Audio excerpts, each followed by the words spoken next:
నరసరావుపేట 24వ వార్డులో రెండేళ్ల కూటమి ప్రభుత్వంలో ఇంటింటికి టీడీపీ కార్యక్రమంలో ఎమ్మెల్యే అరవింద బాబు, జిల్లా టీడీపీ ప్రధాన కార్యదర్శి నల్లపాటి రాము, కూటమి నేతలు పాల్గొన్నారు.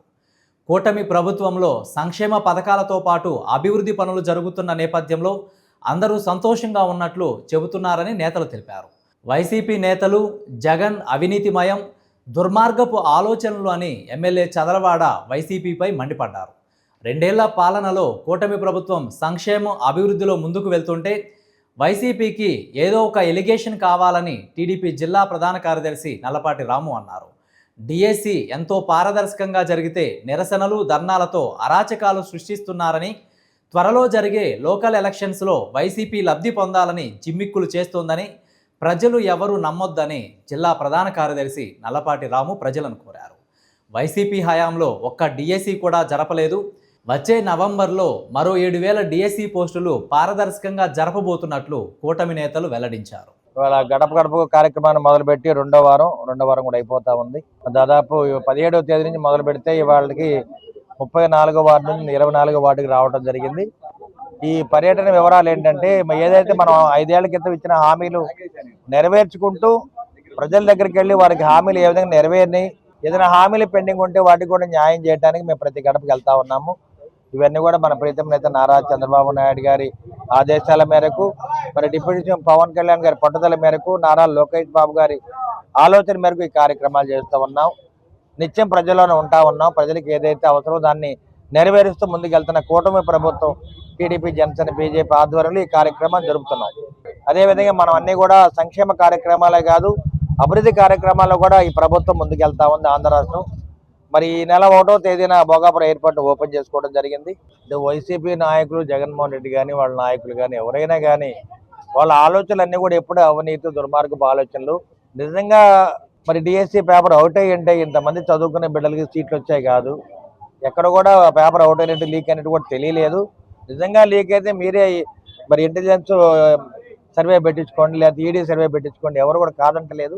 ఎవరైతే 16,600 మంది, దాంట్లో ముస్లిం మైనార్టీలు 3,400 మంది ఉన్నారు, ఎస్సీలు దాదాపు 4,000 మంది ఉన్నారు. వీళ్ళందరూ కూడా ఎంతో కష్టపడి చదువుకుంటే వాళ్ళకి జాబ్స్ వచ్చినాయి. కాబట్టి ఇవన్నీ కూడా వైసీపీ వాళ్ళు ఆలోచన లేని మతిమాలిన దుర్మార్గపు చర్యలు. నిజంగా ఈ విధంగా మాట్లాడటం వల్ల ఎవరైతే మెరిట్లో వచ్చినారో సీట్లు, వాళ్ళందరూ కూడా నిజంగా బాధపడతా ఉన్నారు. ఇవాళ విద్యార్థులందరూ కూడా ఇవాళ టీచర్లు అయ్యారు కాబట్టి వాళ్ళు సంతోషంగా ఉన్నారు. నిజంగా చెప్పాలంటే వైసీపీ హయాంలో ఎక్కడ కూడా డిఎస్సి పెట్టలేదు.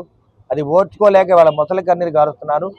నిజంగా ఒక పేపర్ లీక్ అయినా, ఏ పేపర్ అయితే డిఎస్సి ఎగ్జామ్లో పెట్టారో ఆ పేపర్ని ఒకసారి మీరు చూడండి.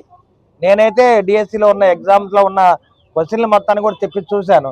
పిల్లలందరూ కూడా కష్టపడి మెరిట్లో చదువుకున్నారు. కాబట్టి ఎన్ని వ్యాఖ్యలు చేసినా చంద్రబాబు నాయుడు గారు కానీ, పవన్ కళ్యాణ్ గారు, విద్యాశాఖ మంత్రి నారా లోకేష్ బాబు గారు ఎప్పుడు కూడా చాలా డైరెక్ట్గా మెరిట్ ఉన్న వాళ్ళకే ఉద్యోగాలు ఇవ్వడం జరిగింది. నారా చంద్రబాబు నాయుడు గారి ఆదేశాల మేరకు నర్సరావుపేట పట్టణంలో స్థానిక శాసనసభ్యులు డాక్టర్ చదలవాడ అరవింద్ బాబు గారి ఆధ్వర్యంలో 24వ వార్డులో ఇవాళ ఇంటింటికి తెలుగుదేశం పార్టీ కార్యక్రమంలో తిరుగుతూ ఉన్నాం ఇవాళ. అలాగనే ఈ 2 సంవత్సరాల్లో చేసినటువంటి అభివృద్ధి కానివ్వండి, ఈ 2 సంవత్సరాల్లో ప్రజలకు అందించినటువంటి సంక్షేమ కార్యక్రమాలన్నింటినీ కూడా ప్రజలకి వివరించడానికి వాళ్ళ ఇళ్ళకి వెళ్తున్నప్పుడు ప్రజలే ఎంతో ఉత్సాహంగా ఈ 2 సంవత్సరాల నుంచి ఏ కార్యక్రమాలు వాళ్ళ ఇళ్ళకి సంక్షేమ కార్యక్రమాలు వచ్చినాయో వాళ్ళంతా కూడా సంతోషంగా తెలియజేస్తూ ఉన్నారు. అలాగనే ఇవాళ తెలియజేస్తూ ఉన్నాం, డిఎస్సి మీద వైసీపీ నాయకులు జగన్మోహన్ రెడ్డి గారు ఏదో అవినీతి జరిగిపోయి తప్పుడు ప్రకటనలు, తప్పుడు వాగ్దానాలు చేస్తూ ధర్నాలు, నిరాహార దీక్షలు చేస్తూ ఉన్నారు. ప్రజలందరూ కూడా గుర్తించాలి, లోకల్ బాడీ ఎలక్షన్స్ రాబోతూ ఉన్నాయి. అంటే మున్సిపాలిటీలో మున్సిపల్ చైర్మన్, కౌన్సిలర్లకి ఎలక్షన్ జరగబోతూ ఉన్నాయి. దాని తర్వాత గ్రామాల్లో ఎంపీటీసీ, జెడ్పీటీసీ ఎలక్షన్స్ జరగబోతూ ఉన్నాయి. ఇవాళ ఏదో ఒక ఎలిగేషను గుడ్డగాల్చి నెత్తి మీద ఇసిరేస్తే వాళ్లే కడుక్కుంటారు, లేకపోతే వాళ్లే తుడుచుకుంటారు అనేటువంటి ఆలోచనతో ప్రజలందరిలో కూడా ఎక్కడా లేనటువంటి అనుమానాలను రేకెత్తించడంలో భాగంగా వాళ్ళకి ఒక ఎన్నికలకు ఒక ఇష్యూ కావాలి. కాబట్టి ఆ ఇష్యూలో ఈ డిఎస్సిని ఒకదాన్ని ఇష్యూగా చేసి లేని దాన్ని అవినీతి జరిగిందని చెప్పి వాళ్ళ వైసీపీ నాయకులు తెలియజేస్తా ఉన్నారు. మీ హయాంలో 5 ఏళ్లలో ఒక్క డిఎస్సిని కూడా నిర్వహించినటువంటి ఘనత మీది. కూటమి ప్రభుత్వం వచ్చిన తర్వాత ఒక డిఎస్సిని నిర్వహించి 16,600 ఉద్యోగాలు ఇచ్చినటువంటి ఘనత తెలుగుదేశం పార్టీ కూటమి ప్రభుత్వాన్ని తెలియజేస్తూ రేపు రాబోయే నవంబర్లో కూడా సుమారు 7,000 పోస్టులు డిఎస్సికి మళ్ళా నోటిఫికేషన్ ఇవ్వబోతా ఉన్నారు. వాటిల్లో కూడా పారదర్శకంగా ఎగ్జామ్స్ కండక్ట్ చేయబోతా ఉన్నారు.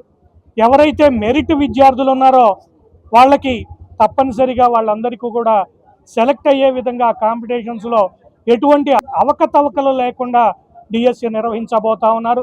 నిన్న చూసాం మనం కర్నూలులో డిఎస్సికి సెలెక్ట్ అయినటువంటి టీచర్లందరూ కూడా ఏ రకంగా బహిరంగంగా బయటకు వచ్చి వాళ్ళంతా వాళ్ళ బాధని ఎళ్ళగక్కారో చూసాం.